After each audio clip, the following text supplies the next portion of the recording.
Hi, everybody. Welcome. Come on in. Can you all hear me? Yes. Okay, good. All right. So I tried to make sure I put some comedy in here, but I think I'm going to forget about that part. You guys remind me if it's really dry and boring. So we're talking about dementia today. And I think I wanted to talk about this today because I just see a lot of it. I see a lot of it in clinical practice. It's just like more and more so. And we're going to talk about kind of like the earlier stages, the mild cognitive impairment, and then we'll also get into the frank dementias. And a lot of the things that we can do to help people are similar across any one of the diagnoses. And then there's some things that are specific for one type. So hopefully we'll get to go through all of that today. So one of the words that's come up a lot today, buzzword, is health span. I'm sure a lot of you have heard this term and seen it. It's kind of another way of looking at lifespan. But the idea is that, if we don't improve our cognitive aging, we're not really doing a good job. It's not, the quality of life just isn't there if we can't be aware of what's happening around us. And that's kind of where there's this idea, this conceptual construct about health span. And then we always have to think about, what is health?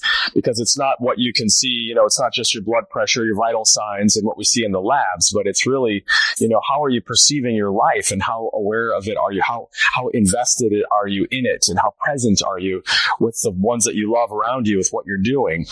So health has to be a subjective measure that we look at as an individual. And I love this little graph because the red dots are a person that lives with a good health span, and the black dots are someone who lives with a poor health span. They both live to the same point at the end of their life, but you can see in the black lines, there's around the 36 or something, like something really, something happens and there's a health crisis. And then you can see there's this dip in this health metrics, and then it kind of comes back up a little bit. There's another big dip there around, 60 years old. And they meet at the same place, but the quality of their lives is very different. And so what we're trying to do is create a health span for people that's meaningful. I'm not sure if we're going to have that the whole time, but there's all these little things that keep popping up. Oh, there we go. Good. We'll leave that there. So here's just like an overview, right? One of the things that we've got to face, that we're facing, that leads to this cognitive impairment, stress, of course, the number one thing, and I'm going to hit that hard in the next couple of talks, especially the next one on chronic disease, which this is one of them, right? Insulin resistance, the endocrine deficiencies, hormonal stuff, deficiencies we see in Chinese medicine too, of different body substances, chronic inflammation, right? And all the problems that come with that, how that drives things like building up beta amyloid, oxidative damage, and then the breakdown of the mitochondria function, right? That's like one of the central features of so many chronic diseases. Pathological stress, buildup of heavy metals, and that's a lot of environmental toxins in there too, and then cognitive impairment. So obviously, as I was saying, I'm seeing it more in my practice. You all nodded your heads and said you're seeing it more in yours, and you can see the number growing rapidly. And I think there's a lot to this, right? There's a lot to this idea that we're not able to remember what we're doing. We can't find our way through the forest of our lives anymore. We've kind of gotten really into one way of doing things. There's this kind of, as we get older, we want things to be the same, and we've gathered a lot of things, and those things have filled up all our spaces. We've got, our attics are full, our basements are full, our closets are full. We've got storage units to keep all the extra things that we have. Well, with all those things around, it's really hard to figure out what's going on. There's really not much room to move around. And I think that's part of this idea that we're seeing it in the world around us as we're seeing it in ourselves as well. Because it's a lot of it is the buildup of the stuff. We're going to see that the beta amyloid and the Dow proteins and the fibrous tangles that get tangled up in the forest of our mind are very similar to that, what we see in this world around us, of all this material we've built up. And so what we need to be doing is focusing ourselves on the individual. This idea of dementia, of cognitive impairment, is that just like anything in modern medicine, we want to have the right treatment for the disease, right? The person comes in, you get the diagnosis, and then they get the treatment. But unfortunately, that's just not how it is, in the world. We have the diagnosis, which is like a constellation of symptoms that makes up this thing, or maybe there's some kind of pathological test or blood test that say this is what it is, but really this is an individual who's having a whole host of symptoms and presentations going on that makes them unique, and we need to be able to identify how do we help that person, and this is going to get down to the idea that, like, is there a certain drug for this person that's going to help them, or is there a certain drug that works for everybody with this disease? Is there a diet that's the right diet for everybody that has dementia, right? Is there a supplement that's the right thing for everybody? Well, I'm going to argue that no, there isn't, that there is an individual that you're working with, and that individual needs to be treated as such, and there's many different ways to address the problems that we'll see. So the assumption that the disease is defined as a specific set of mechanical processes, right? That's the thing that's the problem. And so we need to be able to differentiate patterns. And so whatever kind of herbal tradition you come from, there's a lot there that you can use. And it doesn't really matter what the system is. There's a lot of great systems. You just want to have a way to, like, anchor yourself in a system and use that to be able to understand the way that patterns are coming up in the person, and then be a master patterner. Look for patterns, see patterns, and then match the patterns to treatments. I know I'm talking generally right now, but that's where we're starting, right? Starting out at this general place. And identification of causative factors is important.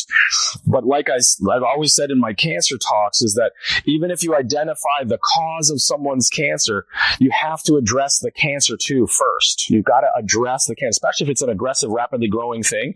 It's like you threw the spark on the fire in the forest, and now there's a big fire, and you can spend your time and your energy going back to find out who dropped that match, and we're going to arrest that person. That doesn't help the forest fire. The forest fire has got to be put out now. Now we got to deal with it, right? So there's this layer of, we have to tamp down the symptoms, address the process that's unfolding. So just right here, we just see that basically, the greatest risk factor for dementia is age, and this is it. So it's this idea of how do we age more gracefully, right? And you'll see here, one of the terms here is that modern medicine treatments are non-curative. We don't have anything in the pharmaceutical toolbox that cures this disease. It doesn't even really stop it or slow it down. It doesn't turn it around. It doesn't address the fundamental pathological processes that are driving it. So here's like the well-defined dementia risk factors, right? This is from your kind of, this is from the literature today, right? The Lancet, right? You got diabetes, you got hypertension and obesity, physical inactivity, smoking, depression, social isolation, low education, hearing loss. These are the big ones that we know now are really clearly connected to this loss of our ability to know where we are in our life. And it's the unclear part of it are other things that we've noticed in association, but we're not quite sure. Traumatic brain injury, concussions, sleep deprivation, and that would really kind of all kinds of neuroendocrine disrupting stresses. The use of proton pump inhibitors. What does that do? Use of benzodiazepines and use of SSRIs. All these drugs have now been more and more connected to this outcome, to the fact that dementia starts to unfold. We're treating ourselves with pharmaceutical medications for diseases that we've diagnosed along the way. And then as we get later in life, those treatments actually lead to bigger problems. Have we heard that before? Yeah. Will we hear it again? Yeah. Let's go herbs. Woo! Underlying causative factors, like looking at it a little bit of a different way, we can see that we have things like essence deficiency. And I love the essence concept from Chinese medicine. We talk about genetics, but essence, the kind of fundamental material you get at conception that we burn through as we go through life, having to deal with the life in an oxidative environment where we're always quenching free radicals. We're always having to make ourselves, and it costs some of what we have. Chronic stress. We're going to hit this all weekend. The liver stagnation, right? Not able to process the life experience. We'll just pack it away in a bunch of boxes and put it around in our space, right? It'll be fine. No, it's not fine. We got to get through all that stuff. People go, I'm going to go down to the forest and take ayahuasca. Cool. Are you going to, I'll hang out with this master teacher? Well, that guy down there, he's got a loincloth and a stick. That's it. And you got backpack and a life and a house in a world like this, and you're about to take the big medicine. Well, be careful. If you want to get back to the stick and the loincloth, I think it'll be a really different experience. Yeah. On the Zoom, can you walk me to the podium? Yeah. your audio. Oh, okay. Well, then I will just stay right here. Sorry, everybody out there. I was just saying that if you're in the forest going to do ayahuasca with the master, the shaman, he's got a staff or a stick and a loincloth, and that's all he's got. And so it's a very different experience than someone who's got a big backpack and a whole life up here. Shen disturbance is like this destabilization of our spiritual calm, and that's a big factor in a lot of chronic disease. And then we've got chronic infections, environmental toxins, and nutrient deficiencies, which I'm going to talk about this weekend ad nauseum. We've got microbiota disruptions, the deficiency of the spleen as a digestive organ, and then pathological factors of all kinds. And Chinese medicine has a lot of those that we'll talk about too.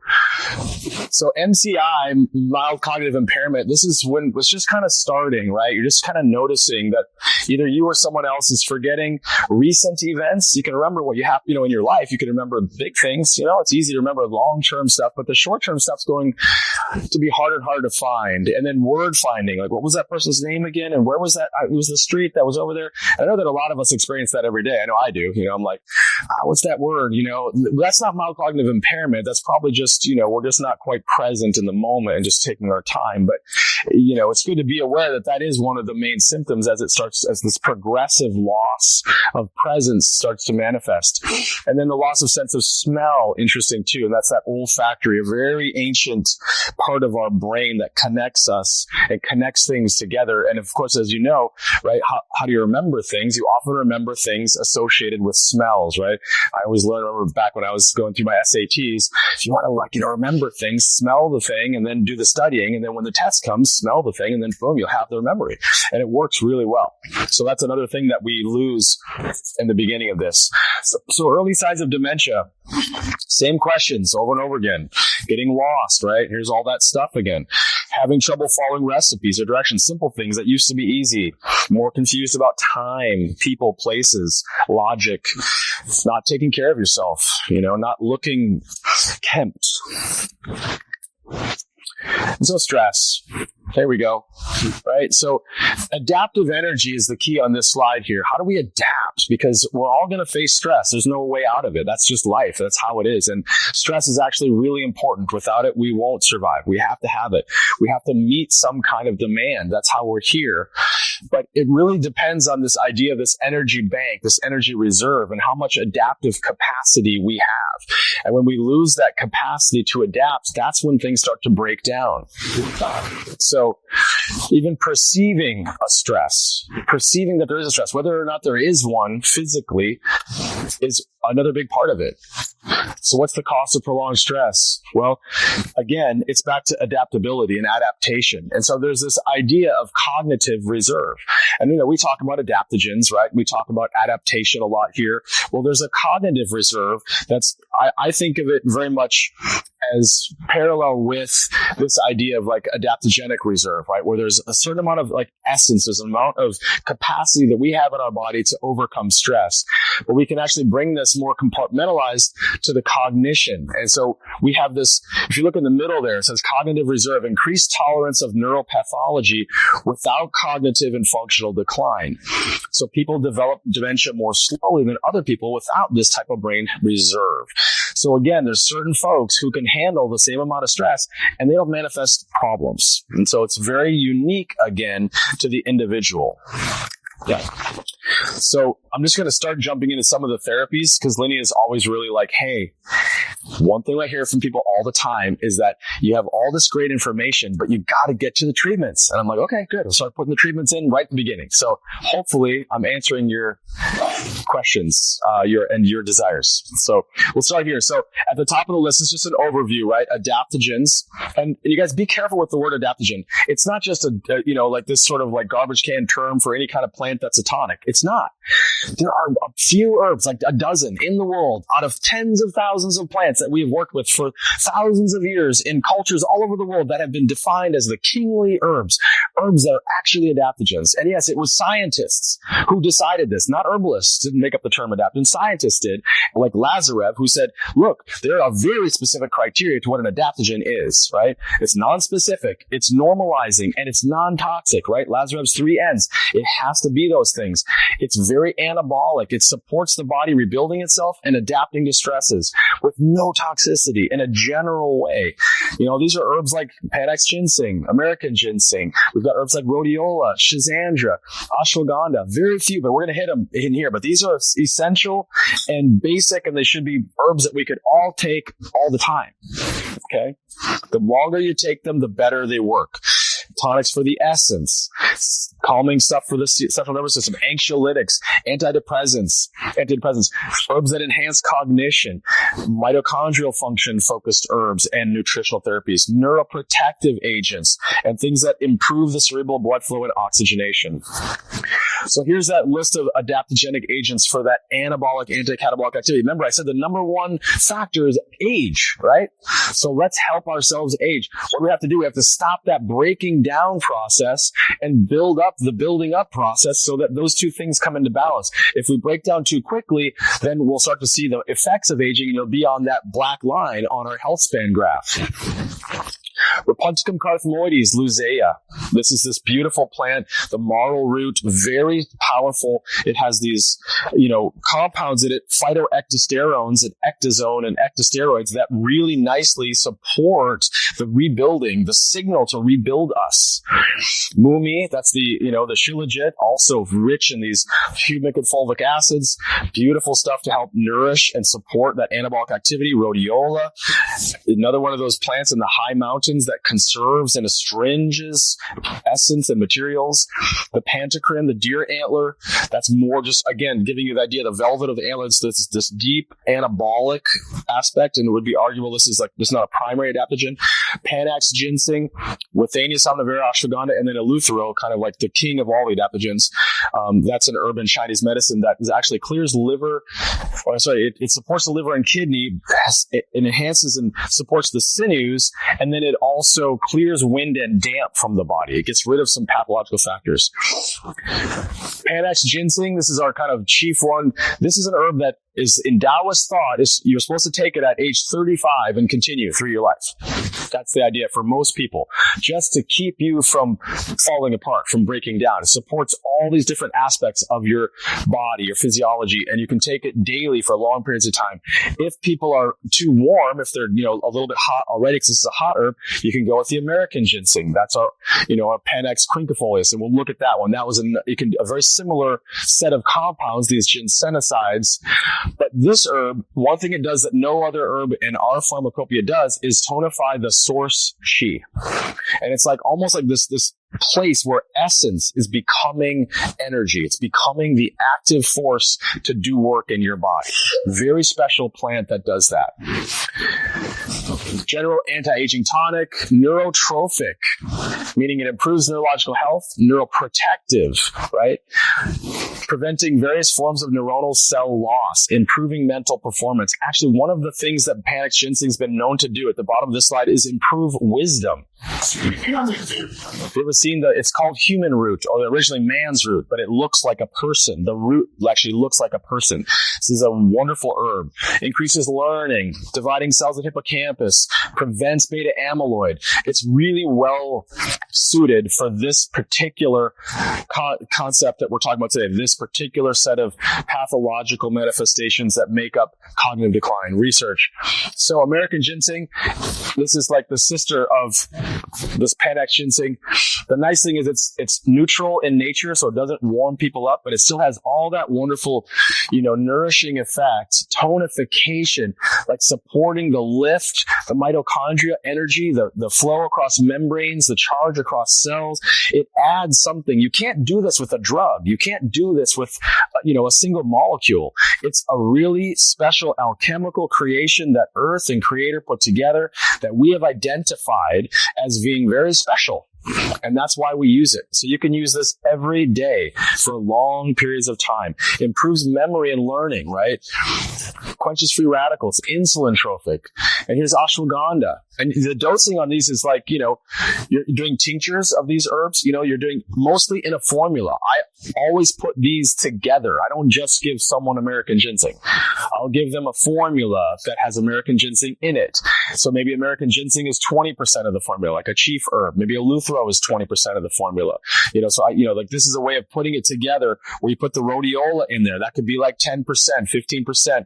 Schizandra, 10% of the formula. Slowing the aging process. This is again an Ayurvedic herb. Enhances learning and memory. Inhibits senile dementia. Right? A rasayana. It's neutral. So again, very easy for anybody to take. Builds essence, supports the kidney and spleen. It's got anxiolytic and antidepressant effects comparable with imipramine's GABA-like activity. So it can work in that GABA-like realm where it's like helping to calm and stabilize the neurological network, not letting it get excited and then out of balance. So those are just a few of the top herbs, and I throw Schizandra in there too as an essence astringer. It kind of holds our essence and slows down that burn, like I was saying, as you go through your life, as you're actually having to use up what you have. It helps you hold it, keep it longer. So these are the four most common kinds of dementia identified today: Alzheimer's disease, vascular dementias, dementia with the Lewy bodies, and frontotemporal dementia. And I've been seeing more of all of these. Mostly, I see a lot of Alzheimer's disease. Of course, that's just the most common one. But vascular dementia, which we'll see more associated with like cardiovascular disease and just changes in the vascular system. And then dementia with Lewy bodies, I've been seeing more of that too. And we'll talk about that a little bit because it's got more of this interesting aspect where people will hallucinate, really deep hallucinations, like seeing someone maybe in the room knitting or something. And it's like, as far as they're there, as far as that person knows. So it's another layer to this process of losing contact with what's real in your life and not remembering, but it's like actually almost like some sort of possession, it seems like, or something. And do I go talk to that person? So it's even more challenging for someone to work with these people with the Lewy bodies because of this other element of seeing what's not there. So main stuff here: impairment in memory, executive function, judgment, visual spatial ability, language and behavior, right? Cardinal symptoms: you've got apathy, social disengagement, right? Irritability, agitation, aggression, wandering, and psychosis. So just kind of, again, this losing touch with relationship. And if we get back to like, what is care for us? How do we care? Well, it starts with relationship. Everything is like, we're relating. We make meaning out of experience. That's what we do. And we do that through relating to the world and to the people around us. We'll find that with people, as we isolate ourselves, as we silo ourselves into different aspects, we start to lose that relatability. We don't relate to people anymore. And you'll see that that's a huge part of the breakdown of us getting lost. We're meant to be together. There's a great quote I remember a patient of mine had on their email that it stuck with me. It said, if you want to go fast, go alone. If you want to go far, go together. And I would see what that in that health span idea. You want to make a long health, let's do it together. We got to relate together. So depression is reported in 30 to 40% of patients suffering from Alzheimer's disease. And then the spleen organ network in Chinese medicine is where we house the intellect, or the yi. This is like the spirit of our intelligence and our mind. And so when our digestive system breaks down, we lose our mind. Here's the risk factors for Alzheimer's specifically. Age, of course, first. There's genetics. We'll look at those. Head injuries, vascular disease, infections, hypertension, diabetes, dyslipidemia, medications, and environmental factors. And all these things are, the big causes of chronic disease in general. You can see that, when you get into the dysregulation of the cardiovascular network, the breakdown of that insulin glucose signaling system, lipids, the transport of materials through the body, it all starts to, you can see that there's a major disruption at the core level of our functional physiology. Here's the neuropathological characteristics. This is more for you to have. We don't have to go through all these lists, but, plaques, fibrous tangles. Again, stuff's getting mixed up in our brains. Death of nerve cells, hormonal disruption, and then inflammation and oxidative stress. Those are huge. And we'll keep hitting those all weekend because we've got to work on those continuously. And then there's the main pathways: glutamatergic, adrenergic, serotonergic, dopaminergic, and cholinergic, right? And of course, a lot of our focus in the pharmaceutical realm is on that acetylcholine, right? How do we stop the breakdown of our acetylcholine? That's the main treatment, and it doesn't do much. But dopamine and serotonin, again, relatability, right? We've got to have reward in our life. We've got to feel love for each other. We've got to feel connection. Serotonin is essential for that. And our, adrenergic, right? The adrenal stimulation and the bar system. I have a really hard time staying at this podium. Sorry. I like to wander. Okay, so here we have the beta amyloid. I've got this chain. So they say it's the most frequent cause of dementia. I think I would argue that it's not really the cause. It's definitely a manifestation of, and then many things go wrong when there's a lot of that in the brain. So this amyloid beta leads to these plaques, the neurofibrous tangles. There's the Dow proteins that are hyperphosphorylated that create this mess basically in our brain. And you get inflammation, you got loss of synapse and neuronal structures, and then you've got two different kinds: late onset after 65 and early onset before 65.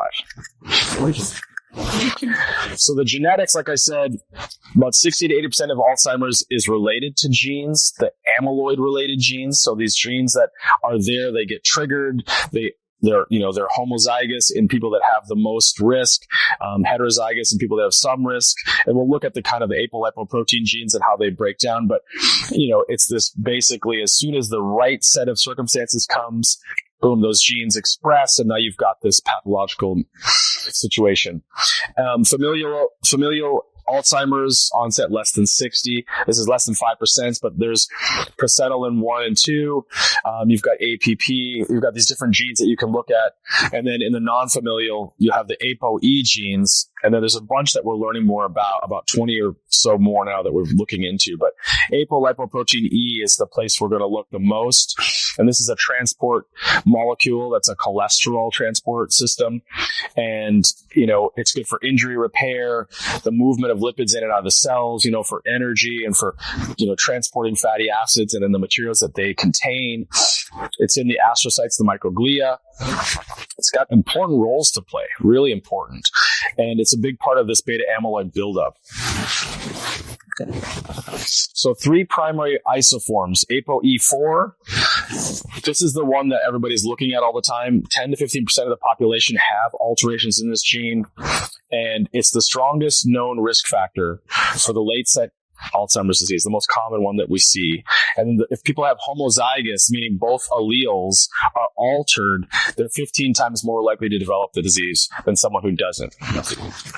So you've got the ApoE4 being the main risk factor, and then you've got ApoE3, which is kind of like this normal risk, but we don't really understand it. Like I always say with this stuff, that you have to take it with a grain of salt because we're looking at single genes, but genes work inside of networks. Those networks work inside of bigger networks. And so it's like the genes all have reasons for doing things. We always want to say that's the problem gene, turn it on or turn it off, or we'll CRISPR it out or whatever. But that's not how the body works. It's very deeply networked. And even AI is so far from understanding that level of connectivity. It's like when you look at like a computer now, it can learn chess for sure. It can even learn Go. But if it's like a game of Texas Hold'em, the computer after one-on-one, it's just a breakdown because there's so much random possibility among the people who are making individual choices that there's no way to predict. But it's just like that in this. These things turning on and off at these levels of influence that we just have no idea how complex it is. ApoE2 is actually neuroprotective. So people who have that gene altered in the right way, they'll have protection. So here's ApoE4. Again, it's also combined with atherosclerosis. It's associated with depression and this like vascular diseases. So we start seeing that atherosclerosis is that process of hardening, right? We're kind of hardening. We're getting calcifications in our blood vessels. Everything's starting to be not as flexible. And we've got, diabetes is a part of that, all the oxidative damage that comes there, and all this is tied together. So if you've got ApoE4 and then you start going down into these roads, these other metabolic problems, you're going to really be at high risk of manifesting this part of the process. That is this dementia symptom picture. And here's just look at ApoE4 on the left. You've got gain of function stuff. You can see what happens here is ApoE4 is altered. The brain gets aberrant. The tangles show up. You've got all this aggregation of the amyloid beta, the toxic neurons, brain atrophy, right? And you got all these things on the right where your synapses start to be less, they don't fire as well. Glucose metabolism goes down. Neurogenesis, right? So you're not rebuilding your nerves, etc. So when we want to address ApoE4, there's some things you can do for people along the way. Vitamin E, N-acetylcysteine, alpha-lipoic acid, right? You can combine these with like the adaptogens and other phytonutrients to protect against the oxidative damage. Alpha-lipoic acid recycles glutathione, right? It's an indirect antioxidant. It helps to regenerate the quenching system. And acetylcysteine, and then like whey protein with its source of cysteine. That's one of the building blocks of glutathione, right? And vitamin E softens the arteries, keeps things flexible. And N-acetylcysteine, we'll get into dosing too this weekend more because of that comes up a bunch, but it's like, 1 to 2 grams a day. Alpha-lipoic acid, 1 to 300 milligrams twice a day. Unless you're doing like a time release form, you can do bigger doses to kind of stretch it out if people need more. N-acetylcarnitine, that's that fatty acid shuttle. So it helps cognition. Fatty acids moving more normally inside the brain through the mitochondrial membranes. And then you had at the bottom there, just that mice that were fed selective antioxidants, acetyl-L-carnitine and our alpha-lipoic acid had improved cognitive function. So one of the big factors is that loss of microbial biodiversity, right? And so biodiversity is our strength, both in the world around us and in the world inside of us. The animals, the plants, all the different, kingdoms that we live with, if they're all represented through all the species, then the world is stable. Everything is in balance. But when we start knocking out parts of it, that's when we start to destabilize our ecosystem. And we see that in the world around us and we see it in our bodies, right? And the phenomenon where poor diet leads to this microbial diversity and a lot of other problems, like inflammation. And as we get older, this is called inflammaging, where we're aging and the inflammation is not being controlled. Inflammation's good. We need it, right? It's a signal. It's like, hey, inflammation, get going. We got an infection. Get going. Inflammation. We got to repair some tissue. That's how we fix a wound. It's important. We got to have it, but we need to control it. As soon as we turn it on, it needs to only go as far as we need it to go. Then we can turn it off. When inflammaging happens, we don't have an off switch. We're burned out. That essence idea, right? We burned up that essence. We don't have enough firefighters to put out the forest fire. Now the forest fire is raging and it's burning up parts of us. Comorbidities, right? Medications that disrupt us are, our diversity. Antibiotics, microbiota hunters, right? We've been hunting these things. Metformin, proton pump inhibitors. You guys see how many people are on PPIs these days? It's amazing. People I just take them every day, 40 milligrams, pantoprazole. What do you mean? Prilosec, I take it every day. How long? Oh, last 5 years. What? It's supposed to be given for 2 weeks. 2 weeks. That's what it says in the box, And now we're seeing the problems. And it's like, oh yeah, blah, blah, blah. It's like, no, it's real. It's real problems. Hyperstimulation of the immune system, that's that inflammatory signal. We get this low-grade state of inflammation that goes on and on. We can't control it. We get a decrease in the diversity of our microbiota.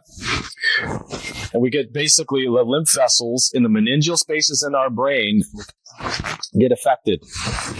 And we get neuroinflammation, activation of microglia, reactive astrocytes in the brain, and complement that sticks to things and makes these inflammatory little bombs go off in the vicinity of amyloid plaques is a well-known feature. Misfolded protein spread along the gut-brain axis. That's inflammaging. This is a very, very real thing that's happening right now. So what's interesting is that when you think about the amyloid beta, right? And again, we're all targeting the amyloid beta. That's like the pharmacy, right? We're going to figure out how to get this amyloid beta. We're going to break it down. Well, wait, where's it coming from? Well, you know what? It's actually a lot of it comes from the gut. right? It's a significant source of amyloids. It helps bacterial cells bind to each other, forming biofilms to resist destruction.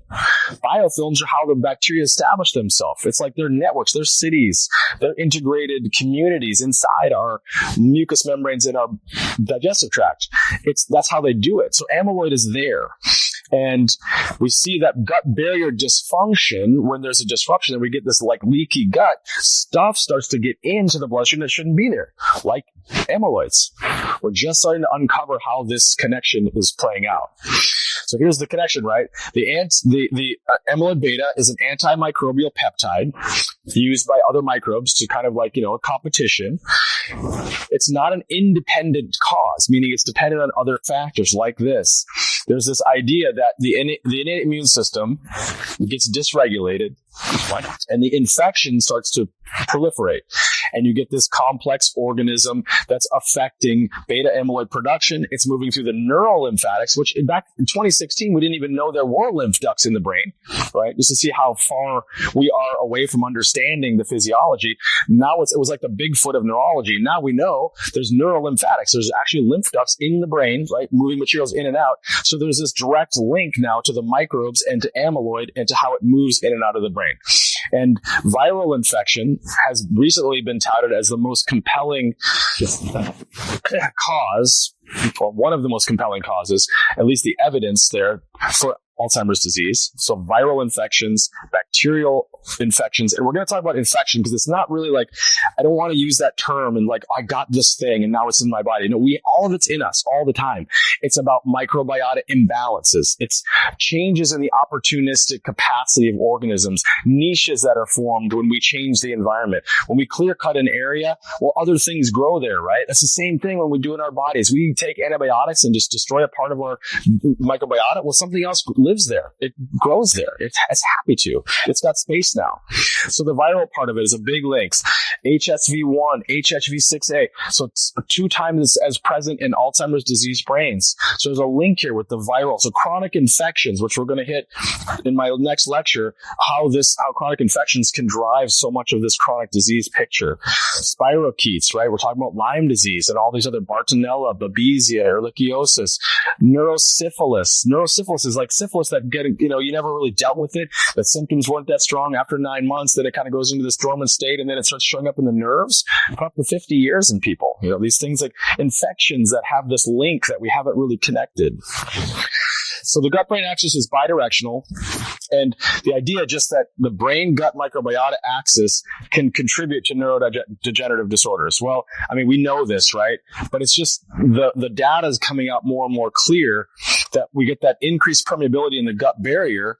Now you get immune system signaling, inflammatory cytokines, bacterial communication and signals, products like the amyloid flowing into the bloodstream that shouldn't be there, disrupting the blood-brain barrier, leading to neuroinflammation, injury, and neurodegeneration.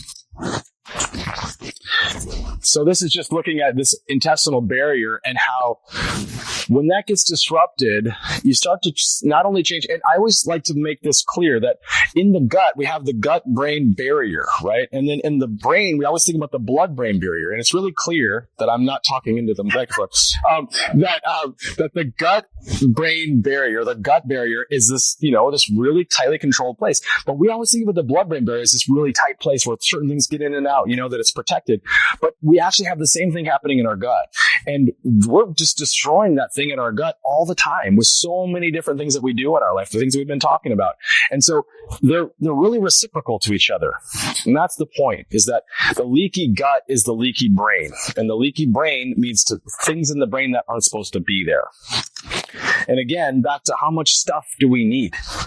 When you all go home, there's my homework, just go through everything you have. If you haven't used it in 5 years, get rid of it. Unless it's like a really good memory or something like that. You guys good?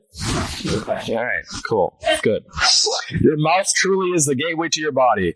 I had to go through this. This is so cool that they link to poor dental hygiene to Alzheimer's disease. Of course, we've seen the link with breast cancer, right? Very strong with lymphatics in the breast tissue, very strong link with dental hygiene.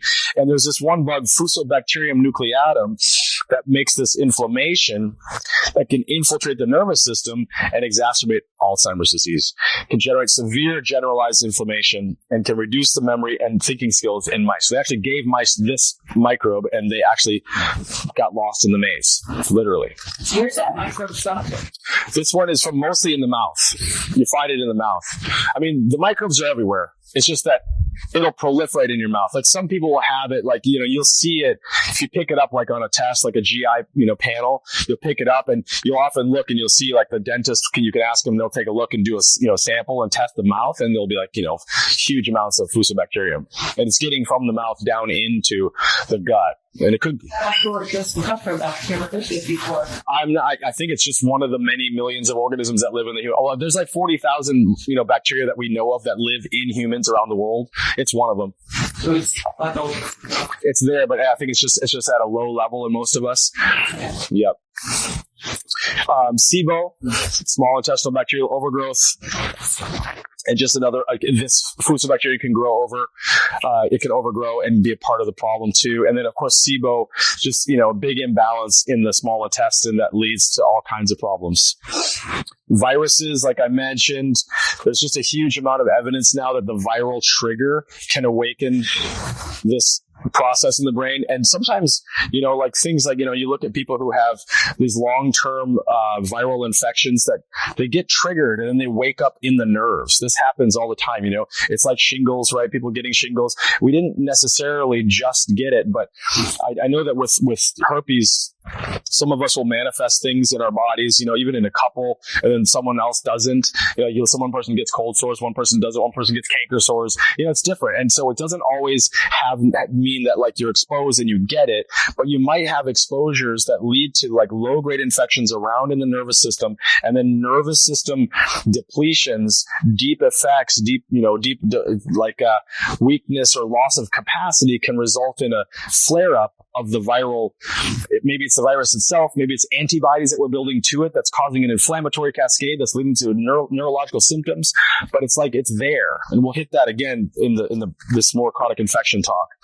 Calprotectin is a test you probably do see often. This is an inflammatory mediator in the gut, and you can see here that when they're looking at calprotectin in Alzheimer's disease patients, the one study showed that 70% of them had an elevation of calprotectin in their gut. Increased in the cerebrospinal fluid and the brain of Alzheimer's disease patients. Promoting amyloid aggregation. It's an inflammatory mediator. Just a quick look at the brain. There you see blood-brain barrier, neuroinflammation. Then you've got the gut, right? Leaky gut inflammation. And there you've got your amyloid beta formation.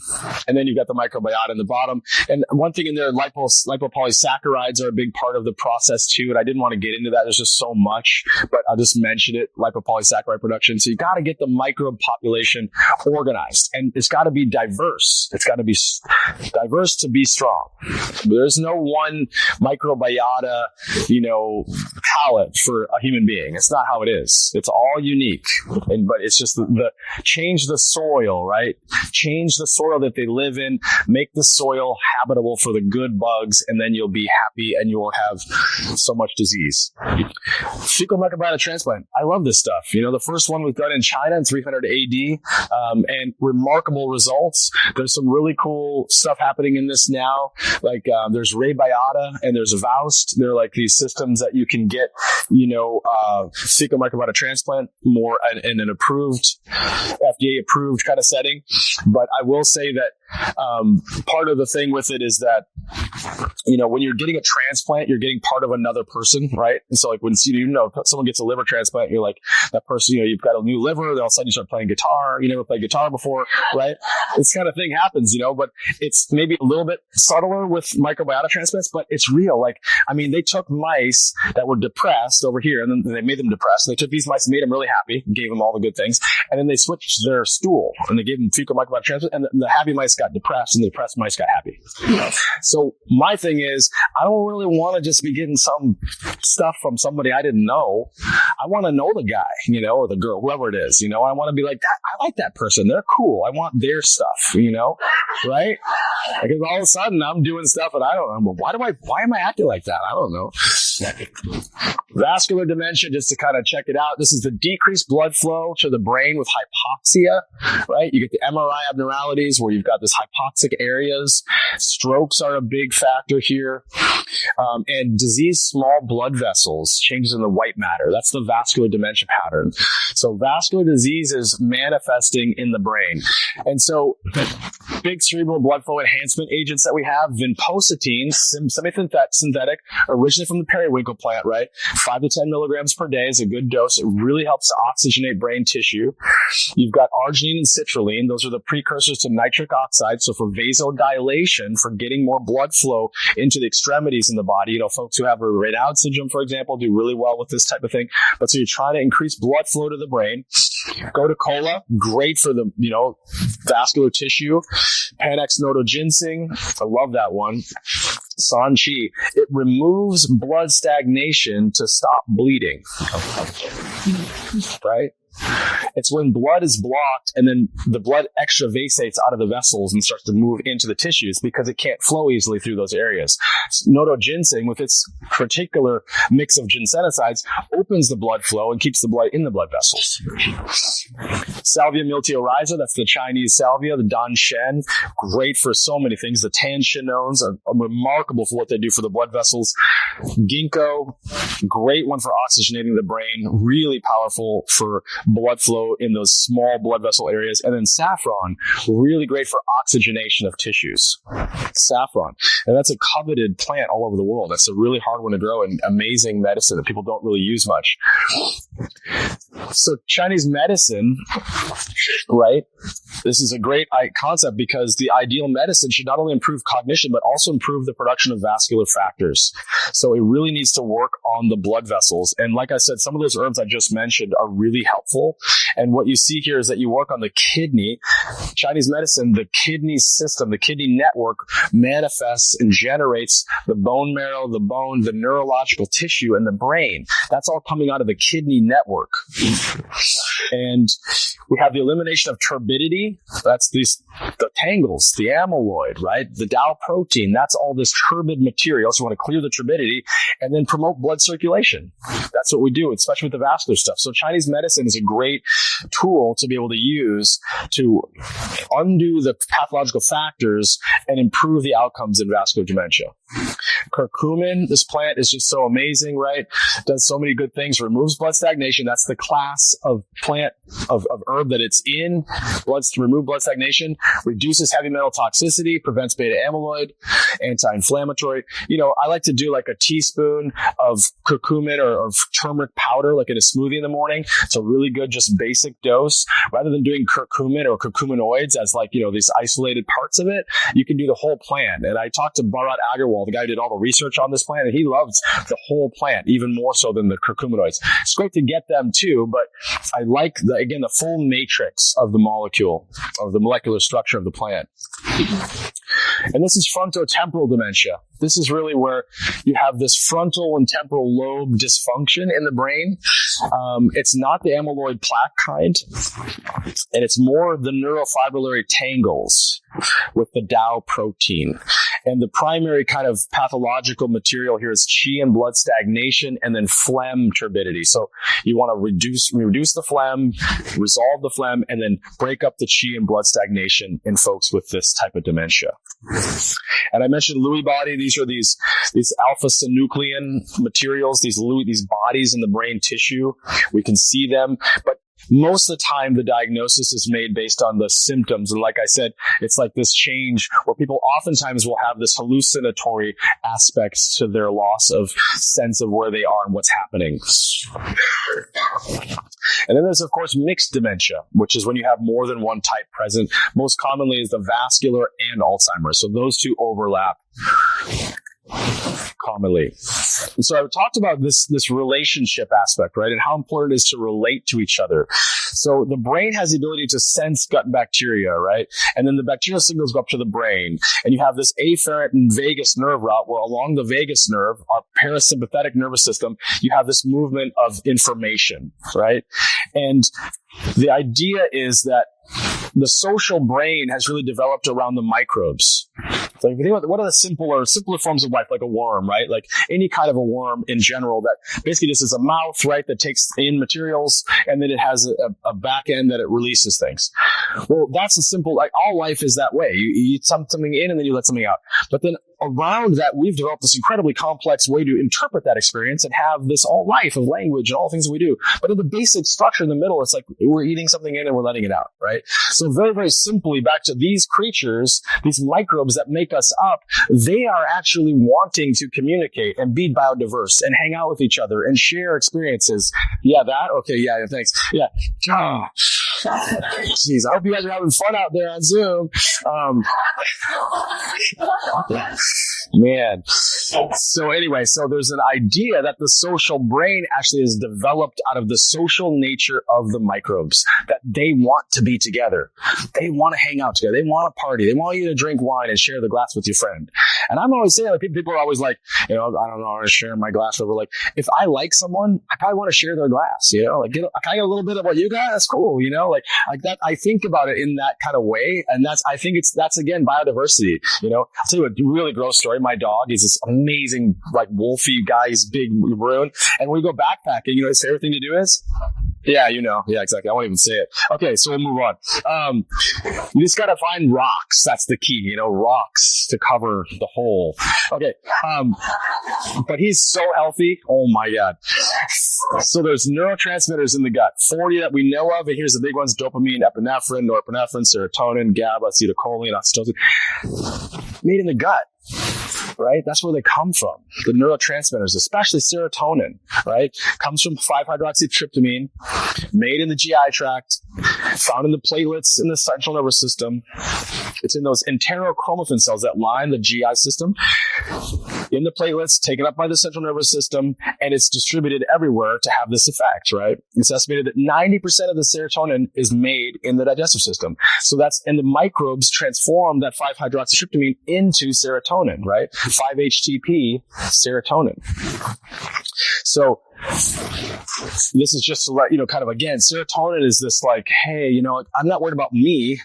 I want to see how beautiful you are because you're amazing. Gosh, the world is so beautiful. I'm not worried about me. I feel great. I love to think about that. Serotonin is like this relating hormone, this neurotransmitter that just connects us. So when I bring it back and I see, wow, the microbes are making that stuff so that we can hang out and love each other. That's so cool. It makes a lot of sense to me. So dopamine, another one. This is more about like reward, that feeling of like, yeah, I'm good. Everything's good. I'm doing good.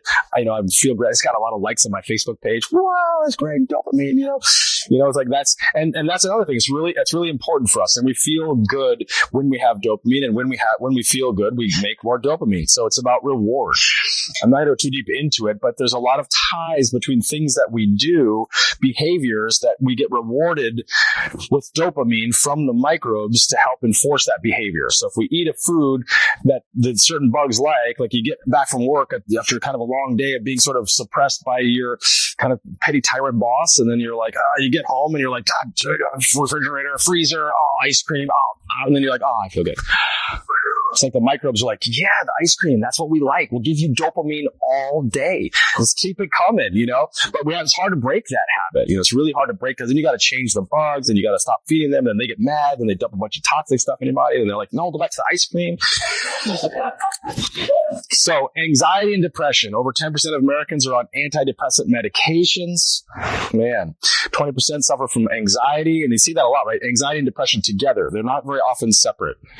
Impaired sleep, declining cognitive function, chronic worriers, and the inability to relax, right?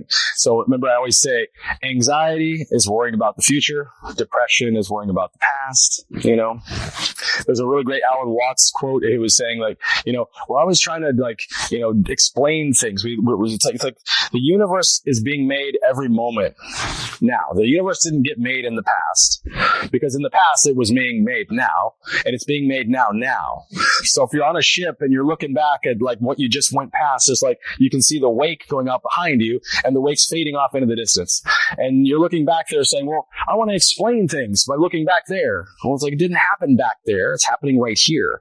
And I think that there's something really profound in that realization. And what he talks about is responsibility. You don't get to go and say, well, I'm acting the way I am today because that person back there did that to me or because that happened. He's like, no, you're acting that way today right now because you're deciding how you're going to act. And I'm like, oh, that's pretty cool. I like that. So let's stay present, be here today, and not worry about the past. That's Alan Watts. I think he ended up being depressed alcoholic at the end of his life, but what a great guy. I mean, he said some really cool stuff along the way. You know, I don't know. Maybe that's where I'm headed. Isolation and loneliness. God, we got to get together, you guys. We got to hang out. Loneliness is defined as feeling lonely 3 or more days per week. Social isolation, 50% increased risk of dementia, right? Premature death from all causes. Man, high rates of depression, anxiety, and suicide. So if you see people that just aren't hanging out with people, make that phone call, you know, like go over there, say hi. You can do a lot. Like we could do a lot just by seeing that people need connection. You know, it's hard to imagine how much it might mean to someone else to have you say something like, hey, how you doing? Hey, I really like your thing. Or how's it going? Or just sit down with them, you know, that could like catalyze a change in their life that could change their outcomes, you know, in unforeseen ways. It's like the butterfly effect, right? The cast theory, you know, we each could be that every day. Lower serotonin levels, higher beta amyloid, parts of the brain in folks with MCI, right? Alzheimer's disease. So this is basically saying that with serotonin levels declining or being degenerative, we end up with Alzheimer's disease. That's just making the connection more clear. Here it is too, mild cognitive impairment. They already display loss of the serotonin transporter. How interesting that we have these 2 primary neurological diseases, right? Parkinson's disease and Alzheimer's disease, right? We see it all the time today as we get older, our older population, right? So you got dopamine system degradation, right? The dopamine receptors are breaking down. That's this Parkinson's syndrome, right? And then on the other side, we have this serotonin breakdown, and that's our Alzheimer's disease getting lost in the world, right? Either we're shaking because we can't stay stable or we can't figure out where we are. Very interesting connections. 40 to 50% of Alzheimer's disease patients have depression. So what can we do? Well, use our botanical adaptogenic formulas, right? Like the things we're talking about. But you can also do things like SAMe, acetylmethionine, vitamin B12, the B-vites, folic acid. You've got a lower homocysteine. And, you know, people are always about the MTHFR gene. Don't worry so much about the genes. Worry about the homocysteine. Check their blood levels. Remember that vascular dementia? Homocysteine is an inflammatory mediator in the cardiovascular network. Get it down into the range we want it. About 8 is good. Like 6 to 8. Get it down there. So folic acid is really great for pushing it down. B12. We'll talk about it more in the other lectures, but, you know, we get into other agents like betaine. We've got inositol, choline, TMG. So you got your fatty acids, so good for the brain in bigger doses, 3 to 5 grams, sometimes with TBIs and stuff, 10 grams a day of EPA DHA. N-acetyltyrosine, really good. Again, tyrosine to build the tyrosine compounds. That's all the thyroid hormones, the adrenal hormones, they're tyrosine moieties. NADH, we're great for the energy manufacture. And so combining things. And then hypericum perforatum, which I'm going to talk about, one of my favorite herbs as the neurological adaptogen. Ziziphus spinosus, spinosa, I love this herb. This is such a beautiful herb. It's called Swanzao Ren, and it's a seed. You got to kind of crush the seed if you're doing it in bulk, but it's really good. It's a little sour, neutral and sweet, nourishes the yin and blood of the heart and the liver, and calms the spirit. So really good for nighttime or just good during the day. It's not going to make people feel sedated. It's just going to keep them relaxed. Here's some research on Ziziphus when you combine it with magnolia, hopo. You can see that folks got better sleep, reduced fatigue due to lack of sleep, and sleep disturbance and not getting enough sleep is what we're going to see in the chronic disease stuff is just a huge, huge factor. You can see I put some dosing down there for you. Again, like 20% of a formula for like a chief herb is really good. Other CNS calming herbs, you can put it together with, like I said, ashwagandha would be a really good one, combined with some adaptogens. 10 to 15% of a pattern focused formula if you're doing granules. Here's one of my favorite trees here. It grows all over where I live in Ashland. It looks like a circus tent party happening. It's like this pink, beautiful flower. And it's just so good. It's the tree of happiness. It enhances all aspects of neurotransmitter secretion and regulation.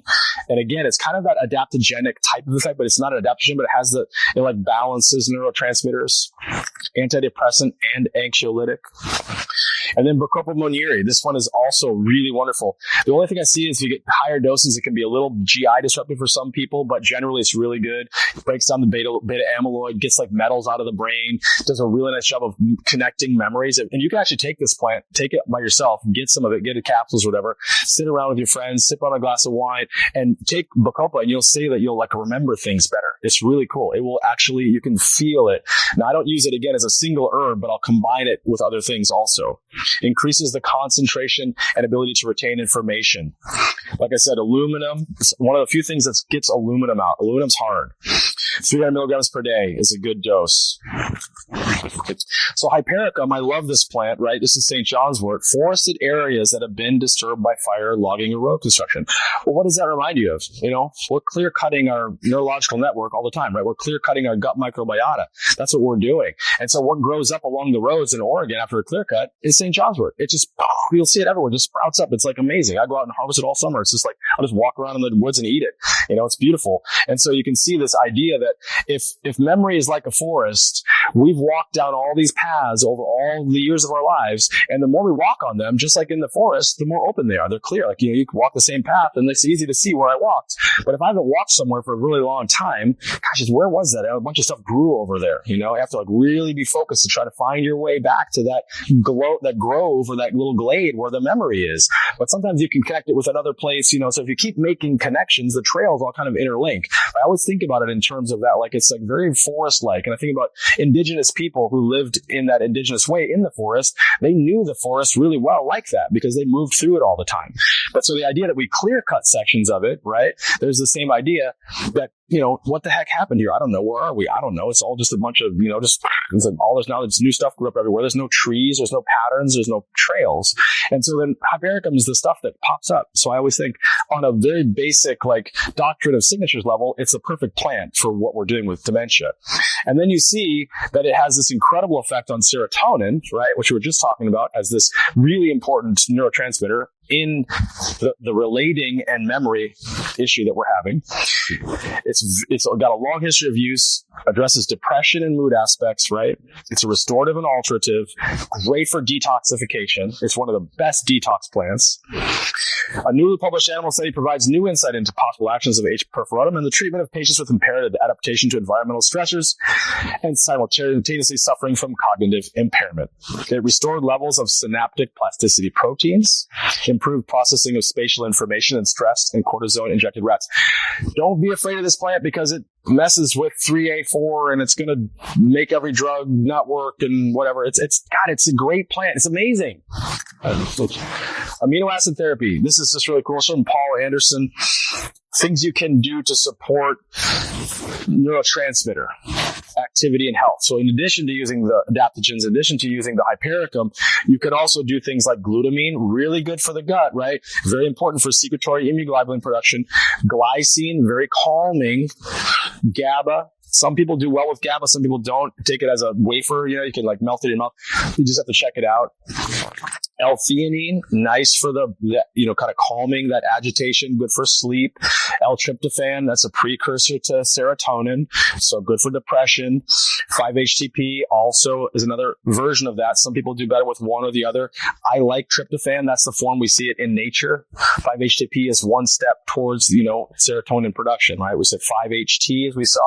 5-HTP is just prepared one step further. Some people do better with that. And then tyrosine, that's the one, again, like I said, for sluggish depression, it gives a little boost to the adrenal hormones and the thyroid hormones. And that's more just like for you guys to have that. You can kind of, you know, have it as a reference. Yes? What's your opinion on taking essential oils instead of the individual ones? Just take like take them as like take the essentials. Like What's my opinion on taking the essential amino acids? Instead of picking.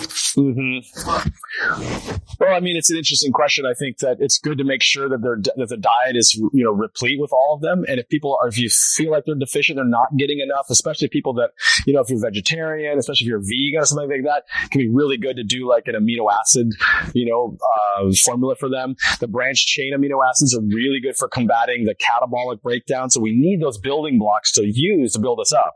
Sometimes if you give them enough of the anabolic support in the plant stuff, you don't have the building blocks, so we don't get the results. You need to have the building blocks and then the directed energy to use those building blocks. It's a good question.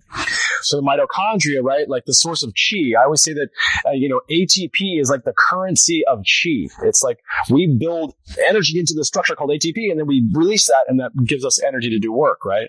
The mitochondria is where we direct all of that. So weaknesses in the mitochondrial membranes, it's really about charges across membranes. Polarity can result in low energy production, chi deficiency. So creatine, magnesium chelate.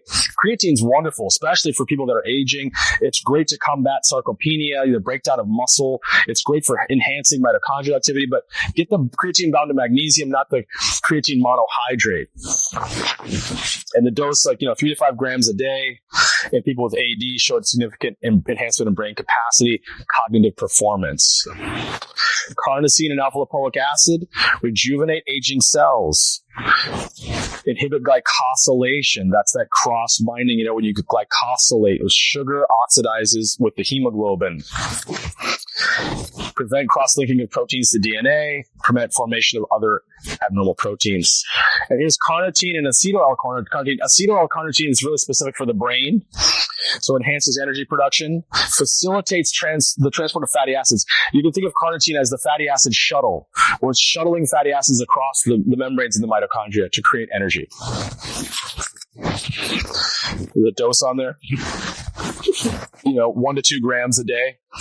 Good place to be. Blood markers, DHEA sulfate, a great measure of vitality.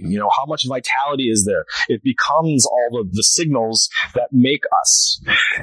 The insulin glucose system, estrogen, testosterone, dihydrotestosterone, some of the really important, anabolic hormones, apolipoprotein E4, like I said, homocysteine, look for inflammation, C-reactive protein, and the interleukins like interleukin 6 or TNF alpha. You can look at glutathione in your oat. It's the organic acids test. Secretory phospholipase and alpha-1 anti-chymotrypsin. These are really good with kind of looking at dementia and seeing what are these kind of some of the underpinnings in the endocrine system. So women with low estradiol are more likely to experience a decline in global cognitive function and verbal memory. Menopausal changes are a risk factor. So there's this alpha-synuclein molecule that is actually when you have low estrogen, especially women who suddenly drop their estrogen levels. If you go through a surgical menopause or chemically induced menopause, like you have a hormone positive cancer, you got to reduce your estrogen levels. That decline rapidly is a big risk factor. So you really need to support those people, and don't get caught up in the idea that phytoestrogens are going to cause cancer or move cancer in the wrong way. And they don't. They do the opposite. They're anti-cancer. They'll actually help the person to stay together when they don't have that estrogen. And then testosterone is another one, hugely important here. Testosterone deficiency is associated with decreased cognitive ability and depression. Also, one of the biggest risk factors for aggressive prostate cancer is low testosterone. If you don't know about that, look in my other talks and check it out. Testosterone cognitive decline, again, lower testosterone in aging men is a biomarker that says, hey, this person is not vital. This is not, they're headed towards the named diseases, this being one of them. Here's homocysteine, like I mentioned, damages the mitochondria, linked to depression, dementia, neurological disease, right? So you've got to get this handled. I mentioned the SNPs, creatine, riboflavin, zinc, magnesium, key nutrients. The folic acid's a great way to push it down, but combine the pieces together. Choline, betaine. There's a product that I like called homocysteine supreme. It's just a really good all-around product that works really well. Here's a couple more specifics. Like I said, the interleukin-6 and the D-dimer, that's the peptide that's cleaved when you break down a clot. You're looking at frailty syndrome, where the body can't manage the inflammation, and you get more coagulation, and you get more inflammation, and then you get vulnerability to disease. And then these other two, if you want this information, check it out. This is more looking at the amyloid plaques specifically. Thyroid, heavy metals, TBIs, and then toxic drugs. Big metals to look at: copper and iron. And iron's one of those things we're going to talk about because you got to have it, but you don't want to have too much. Same thing with copper. Aluminum and copper can enhance oxidative events and accumulate beta amyloid. A lot of association with copper and cognitive decline. We did copper pipes for a while. Remember, zinc is a great way to just reduce copper levels. So you need a lot of zinc. Iron and calcium. And calcium's a big one. We're going to hit that one this weekend too, because calcium's so misunderstood. And, we're calcifying. We don't really want to take a lot more calcium. We want to direct calcium back onto the bones. TBI increases dementia. This is really important. People who have concussions and TBIs, they're at risk. So we have to work with that. And we see that the endocannabinoid system in our bodies, we make cannabinoids, anandamide 2-AG, when there's tissue trauma in the brain. We make these. So we know that the CB2 receptor is really good for helping us recover.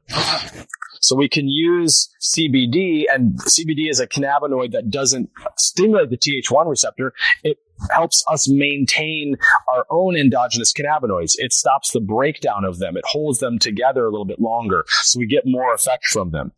And so we see that you can reduce the brain damage, improve functional recovery. So with people with TBIs, and looking at this whole picture, CBD, adrenal support, adaptogens, and then the fish oil or like the DHA, EPA from seaweed, that's where I go first.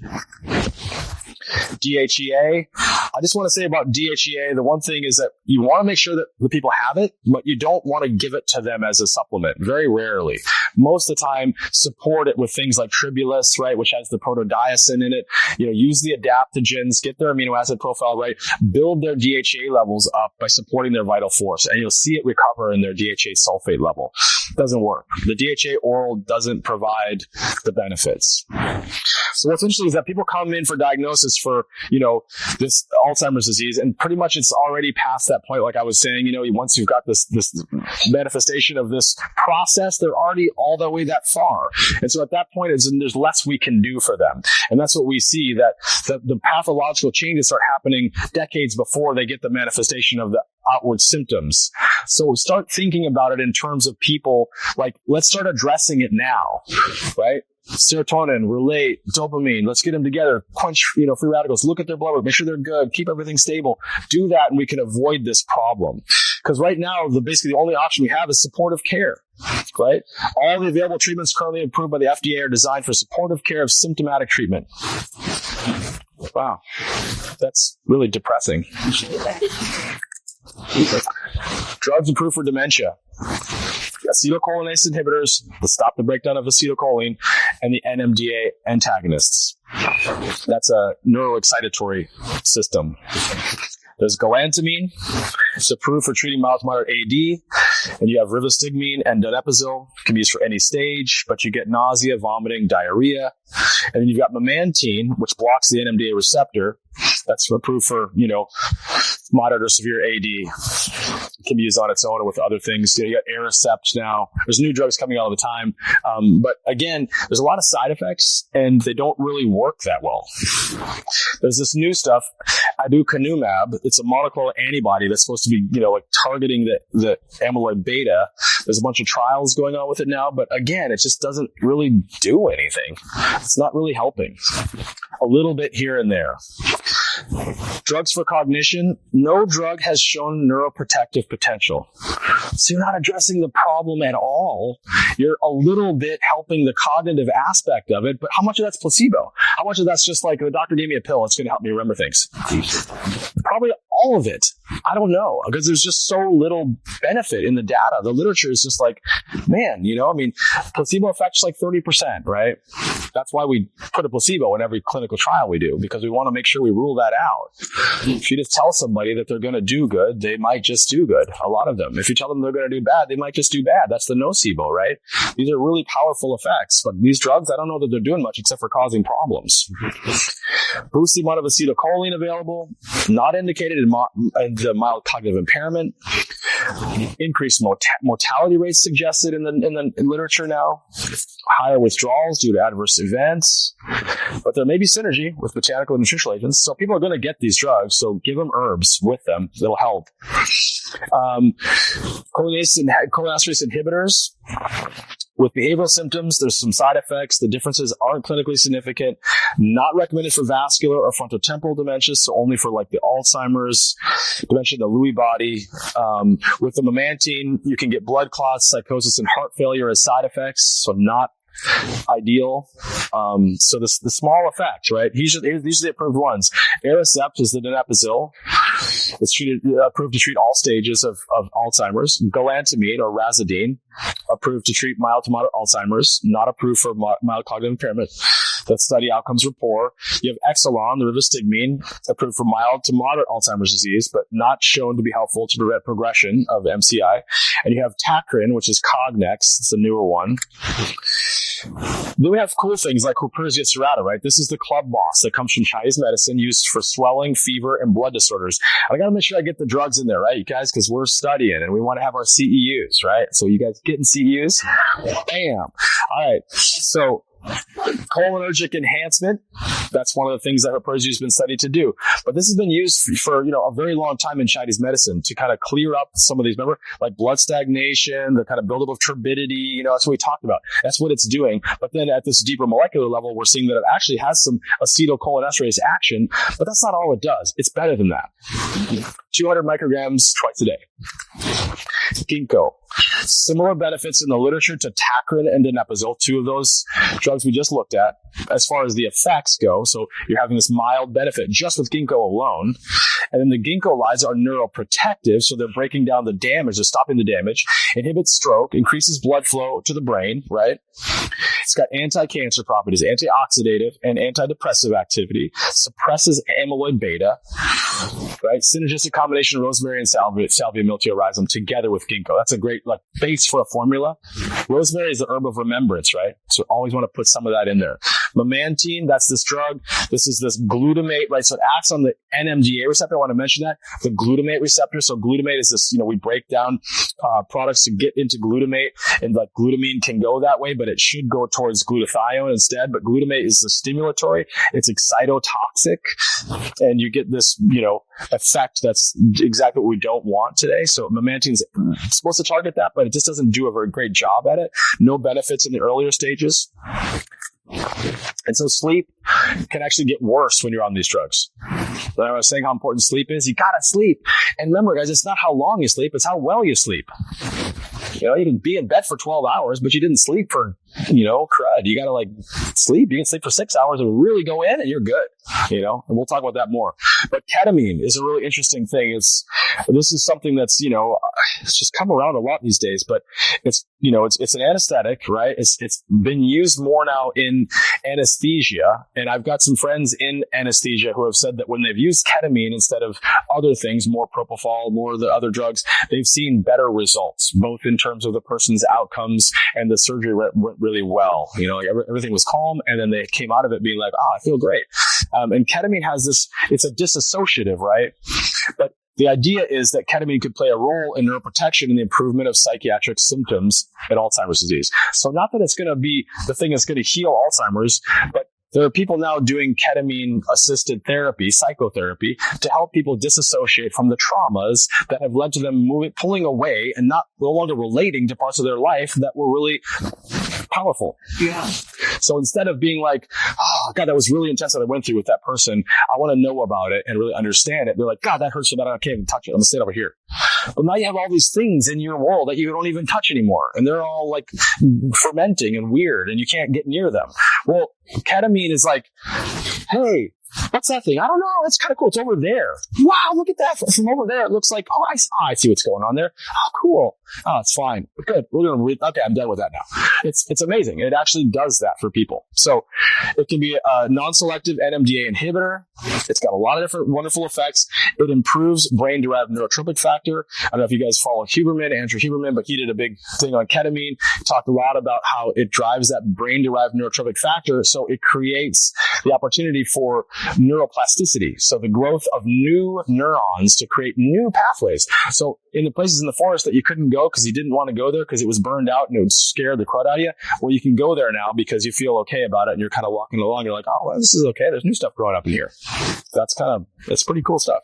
So anyway, I just wanted to throw it up there because it's fascinating to me. And there's a lot of people doing this work, and there's deep work with ketamine where people are going in and doing, ketamine assisted, like, IV and intramuscular doses where you just kind of, boom, you're going in. I got a timer right here, 13 minutes. And you're going in. And then there's other ways where people do lighter doses, smaller over time for like depression and things. And again, it's sort of like taking a layer off. Now, of course, there is the likelihood of abuse for people. People can get addicted to this substance. It's not like addictive, but people definitely can use it that way. And if you get the dosage wrong or you don't know what you're doing, then you can get into these other problems. Antipsychotics, they can cause harm in dementia. You can get sedated, extrapyramidal symptoms, things outside of the central nervous system, increased risk of cerebrovascular events and mortality, cause more cognitive impairment than placebo. Well, that's not good. Other drugs, blood pressure meds like beta blockers, ACE inhibitors, the PPIs and antihistamines, benzodiazepines, SSRIs. These drugs have a history of being problematic in terms of like actually contributing to the dementia epidemic. So proton pumps inhibitors actually block the signal coming from the brain to secrete the hydrochloric acid, right? Which we need in order to maintain control of our microbiota population and to break down all the big molecules that are coming in so we can absorb them at the finer layers of enzymes in our digestive system in the small intestine, right? So when that digestive system is impaired over time, the body can't adjust to the right amount of acid anymore. Then you get this disruption of the digestive process and you're disrupting the brain's communication network with your digestion. So it's like the gut-brain axis is like just it lost part of its communication signal. And now we have that there's more studies needed, but the studies we have right now show that an increased risk of dementia, people that are on PPIs over time. Same thing with benzodiazepines, an increased risk of Alzheimer's disease. Unwarranted long-term use of these drugs should be considered as a public health concern. I couldn't agree more. You ever try to get people off these drugs? Man, PPIs are though just as hard. Proton pump inhibitors and benzodiazepines, they're like the hardest things. It's like, oh my God, it's like pulling teeth. No, pulling teeth is easy. It's like pushing a chain. No, hurting cats. I don't know, one of those things. So collaborative interventions, right? Caloric restriction, physical exercise, environmental, enrichment, right? Things that you can bring into the pharmacy, right? You got precursors to nicotinamide adenine dinucleotide, right? NAD. People are doing a lot of NAD. I would say watch out for NAD in cancer, but NAD can be really helpful. We're learning more about it. I think it's better to use plants that help us make it. That's generally how I go. Resveratrol, psilocybin, rapamycin, metformin, things that kind of like help to regulate the insulin glucose system and try to create more autophagy, help epigenetic reprogramming. And then we have essence specific botanicals. These are a little rich, so you got to make sure you help the digestive system work good, because when you want to nourish the body and support it by building essence, we got to make sure people can digest these things and absorb them, right? Rehmannia, Hushu Wu, Polygonum multiflorum, rich in these group of molecules that I'm super excited about in Polygonum, tetrahydroxystilbenes. And then you have cordyceps, right, which nourishes the yang and the essence. That's the wonderful mushroom. The ligustrum and eclipta, they're combined together. Nujunza and Hanlian Sao to build the essence. And those are really nice and gentle. They're not too cloying and sticky. They're easy to take. The wild asparagus, Tian Mendong, also shatavari as it's called in Ayurvedic medicine. So very nourishing and juicy, good for that estrogen signaling system. And then semen cascata. These are all really good essence tonics that are not too hard to take, that people can just start taking long term. Here's Hushu Wu, right? This is known for a youth-giving blood tonic, elixir of life, improves quality of blood, hair, and teeth. Really good all the way around. And it has a lot of these cool, like, antioxidative effects too. Prevention, treatment of senile neuropathies. People can take this every day. You can cook the root. You can do it as a tincture, but I like it as a whole root, the whole herb. You actually, use it and cook it, boil it, combine it with things. They always use like some citrus peel, sometimes like this fermented soybean, dando chur, to help you digest and absorb the Hushu Wu. That's the traditional way, and I'm sure it's really good to do that.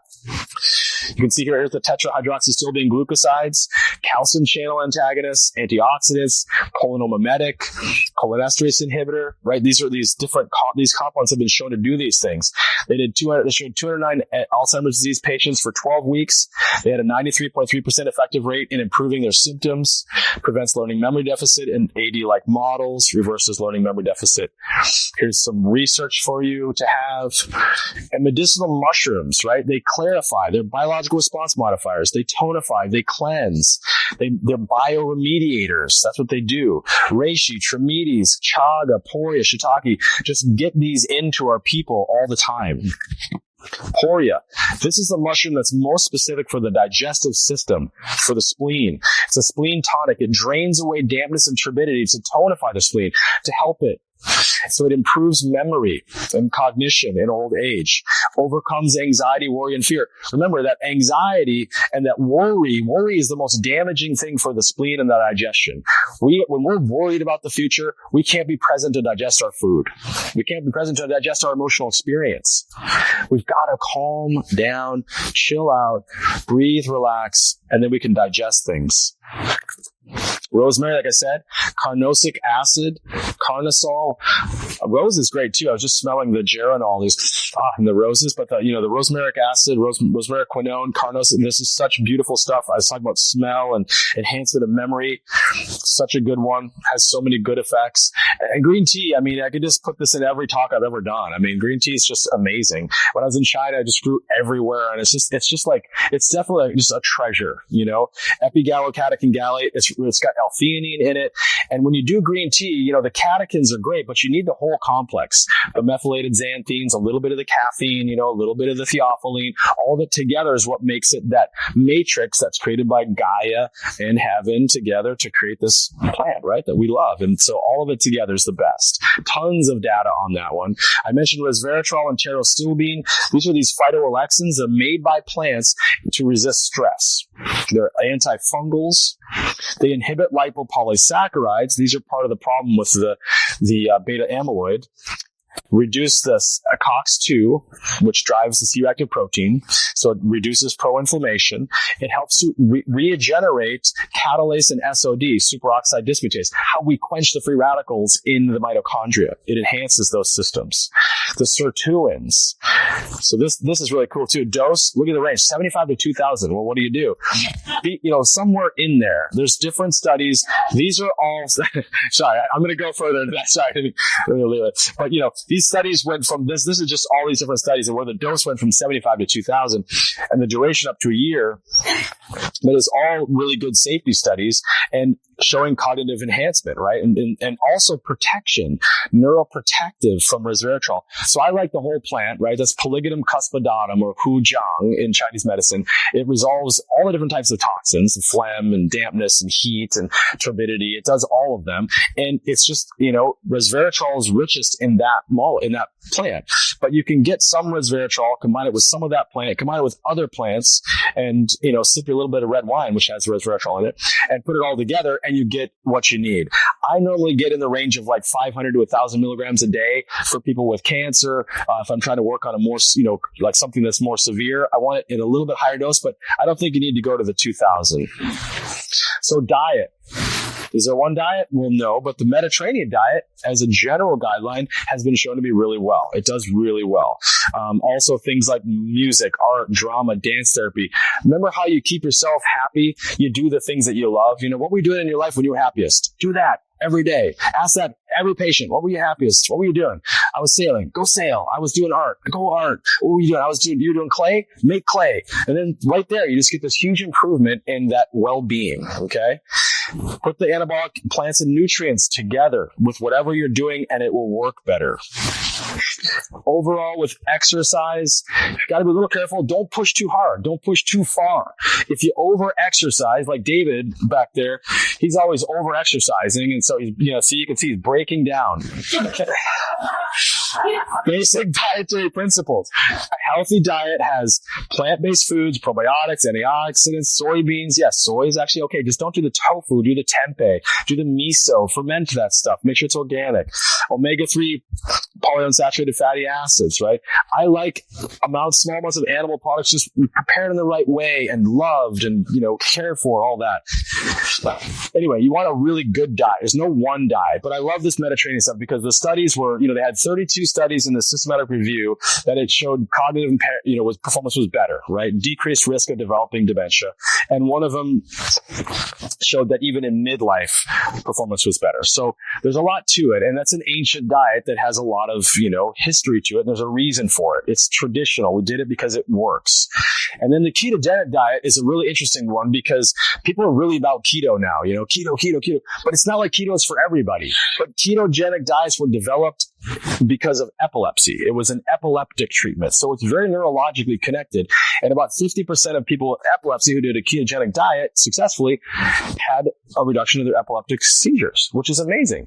But it doesn't mean that keto is great for everything. It means that keto is probably good in a number of neurological conditions. I always do it with GBMs like glioblastoma. It's very helpful. There's some really good data there, but be specific about it. And probably there's some kind of diet that's right where you're increasing fatty acids in the brain with ketones and using things like MCT. You can see here that the low carb diet, when they added MCT, actually helped. So MCT, medium chain triglyceride, could be coconut oil, but not this avoidance of fatty saturated fats, but make sure there's enough of them so that you have plenty of fats for the brain. So the brain's not just using sugar. And the ketogenic diet has shown benefit. People did do better in the studies that I was able to find on a keto diet with cognitive problems. So just something to think about. Exercise, like I said, make sure you exercise. Interval training is really good. So little pushes, like little bursts and then stop, a little burst and then stop. Not like running marathons. That's catabolic. It breaks you down. It's too much output. You got to find that place with people where it's just enough where they're able to rebuild and recover successfully. You can see that high intensity training is required, right? You got to reach that 70% of maximum heart rate. That's why you got to get the smaller, shorter pushes. Here's a list of nutrients. I went through most of these. There's whey protein in there, choline, right? And so we were talking about, what's one place to get essential amino acids? Eggs, right? Some people are sensitive to them. Make sure they're not sensitive to eggs, but egg yolks are the only place in the world where you get all 8 essential amino acids in one place. Vitamin D, you got to have it optimized. Optimized vitamin D. How about alcohol, coffee, and chocolate? Well, people who actually drink a little bit of alcohol actually do better. Yep. And probably that's just again, it's like social. We're hanging out, we're having a drink, we're relaxed. Man, that's a good thing. We're connecting, right? There's something much more. There's other factors than just, is it the alcohol itself, right? A little bit of coffee and chocolate. This is all good stuff. It's not bad stuff. But again, it's just little bits. You can see that when people exercised, they could drink a moderate amount and still be okay. So it's just, again, there's so many factors and pieces to it all. Mild to moderate alcohol decreases dementia risks. Again, the right amount in the right context with the right other factors in your life, it's okay. U-shaped curve. Those abstaining from alcohol in midlife had a higher risk of dementia. Right? Both long-term abstainers and those reporting decreased alcohol consumption had an increased risk of dementia. 14 units, though, that's not a lot, right? We're talking about having a drink a day, like one beverage. There's the J-shaped curve. 600,000 people, right? Cardiovascular disease and alcohol. And then when you get up to 100 grams or 12.5 units, that was the lowest risk. That's like that one drink a day, 1 to 2 drinks, a few nights a week. So what's the holistic approach? Adaptogens. Drink alcohol. No, just kidding. No. Combine nutrients and botanicals for synergy. Harmonize the neuroendocrine network. Calm the central nervous system. Modulate inflammation. Enhance neurotransmitter efficiency. Get that cerebral blood flow and oxygenation in place. Provide neuroprotection. Consider the whole person. They're an individual. They are not a disease. Test for the underlying causative factors. And we're going to go deep into that in the 4 horsemen of chronic disease. Here's this a list. Reduce stress. Create wellness. This is just for all of you to have. Check it out. Give it to your patients. And the last piece is about communication. I wanted to just give you this because there's some, reminding the person that you've just answered their question will not help them retain the information next time, right? This is really important, right? Answer repeated questions calmly and patiently, an even tone of voice, right? Take a break if you're getting frustrated. Don't get frustrated in front of them. Move away. Come back. They're sensitive to the fact that they aren't remembering things, right? Don't remind them of the death of a loved one. It could really be painful, okay? Don't ask them about their day. Talk about your day, Ask the person if they know you can make them feel guilty or anxious if they can't remember, What's really important, elders speak, don't do it. Long, complex sentences are hard, so make it simple. Use simple sentences. It's not merely needing to keep our minds active, playing games and doing puzzles. There are toxins, real toxins, and we need anabolic metabolism, detoxification pathways supported by anabolic hormone-driven enzyme systems. We have to quench free radicals, control inflammation, moderate stress hormone output, quell our addiction to stimulation, focus on tranquil moments. Praise the Lord! Use plants and nutrients that support our bodies to do the difficult job of cleaning the toxins. Maintain restorative balance. The brain is not an isolated component. It is a central component, and it is intrinsically networked throughout our bodies and our beings. Thank you all for being here. Cheers. I hope you guys remember me.